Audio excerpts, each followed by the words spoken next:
Doris put away the dishes, wiped all surfaces, and glanced over her workspace. Everything was in order, as usual. She valued her job greatly, as it was the only one she could get. Doris was not ugly or stupid. She had taken many online courses and could easily replace any cafe worker without harming the establishment. However, Doris was mute. The cafe owner, Mr. Sutton, thought long and hard before hiring her. Doris did not beg or kneel. She had her dignity, even if life was not entirely sweet. Before coming here, she walked around half the city. She always brought all her educational documents with her, but she was not hired for good jobs where speaking was not necessary. She was not hired anywhere at all. Frankly, this cafe was almost the last option. Mr. Sutton was drumming his fingers on the table. "You understand that I can't put you behind the bar and let you go as a waitress. I can't even make you a cook's assistant, because you won't be able to look at your notes all the time.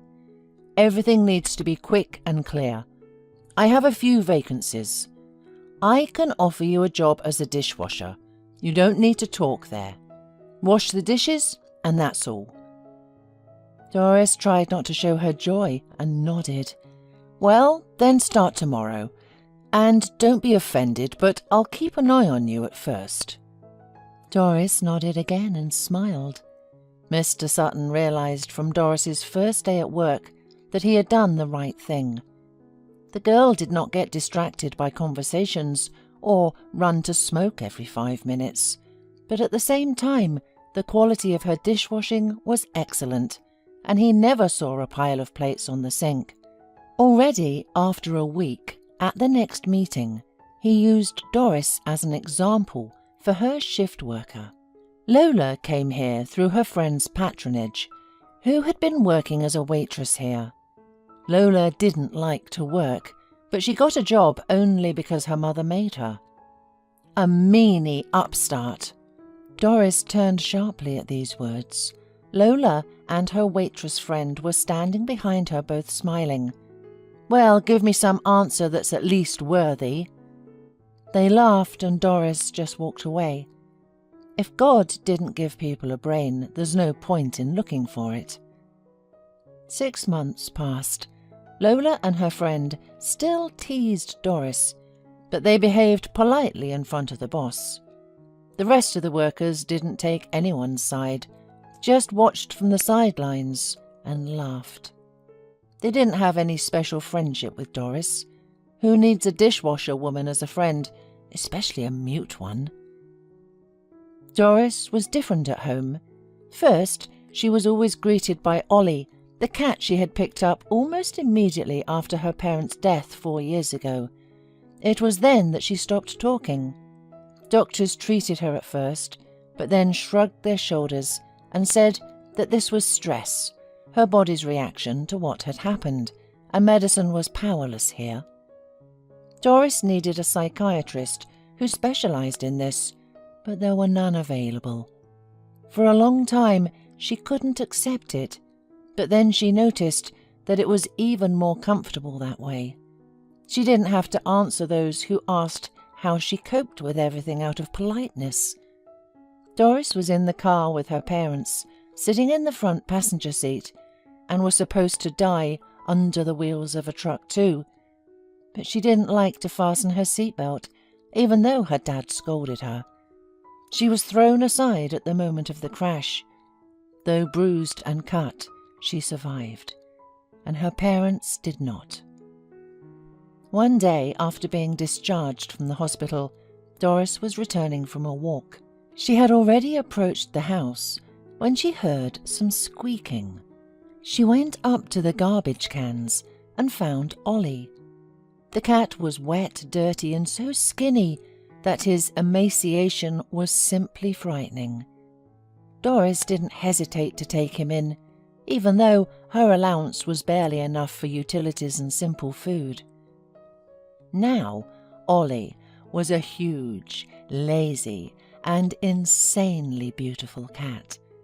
He often looked out the window condescendingly at those who walked below, loved to eat, sleep, and allowed Doris to love him.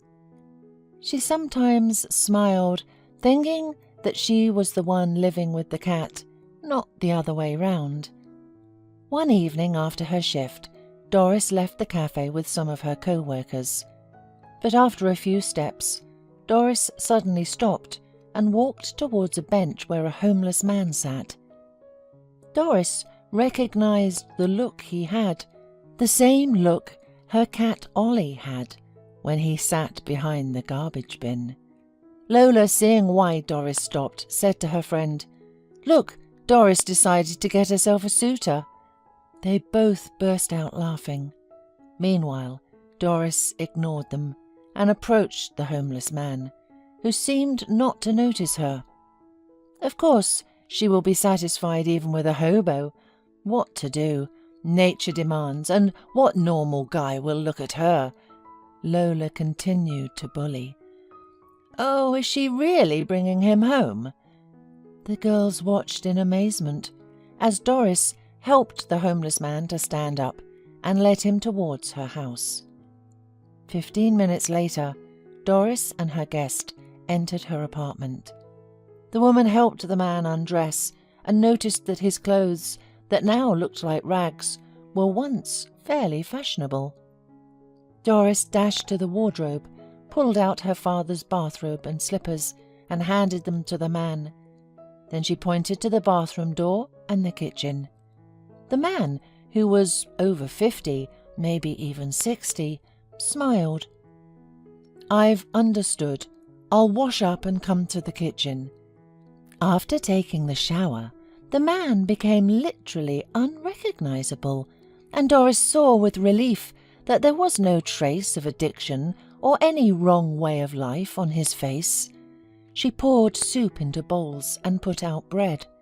The man sat down on the chair and said, "Why are you so quiet, my saviour? What's your name?" Doris took a notebook and quickly wrote to him. He shook his head, upsetting. "Such a pity.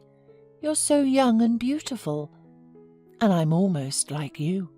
I can talk, but do not remember my name or surname or where I come from, so I do not say almost anything."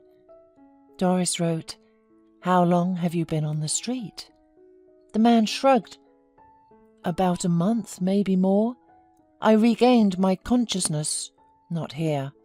There's a big dump outside the city. That's where the local homeless people brought me back to my senses. I opened my eyes and became scared because I didn't remember anything.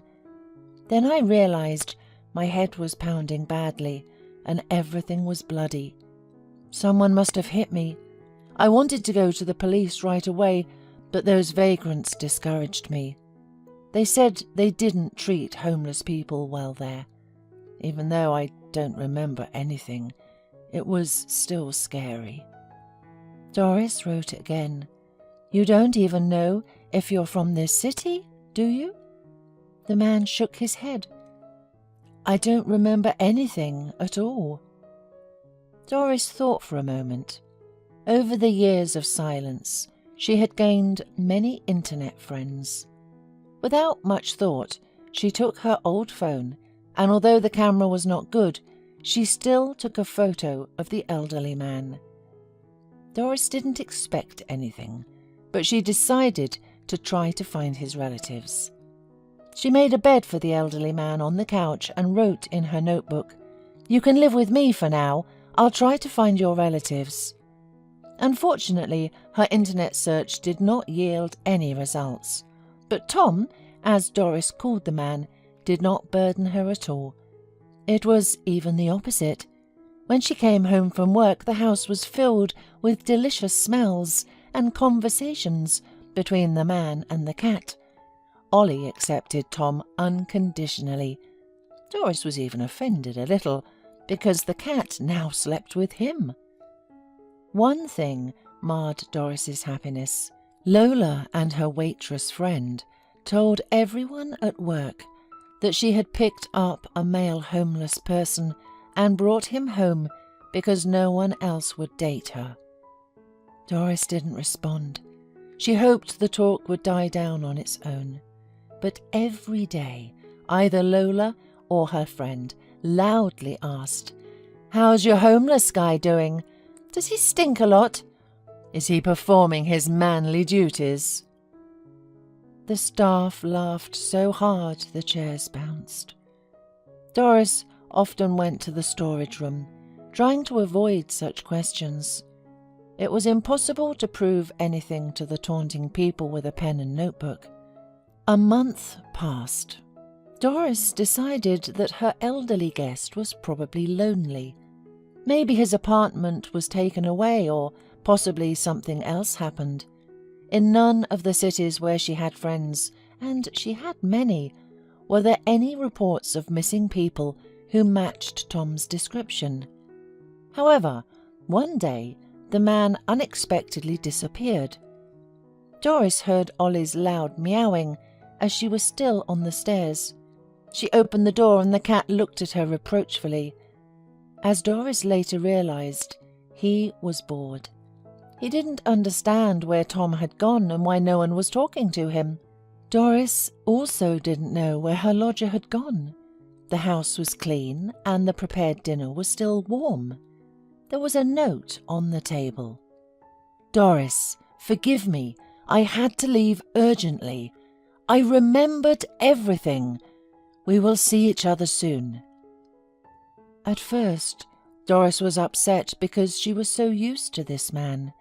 He was about her father's age, maybe a little older. Then she scolded herself.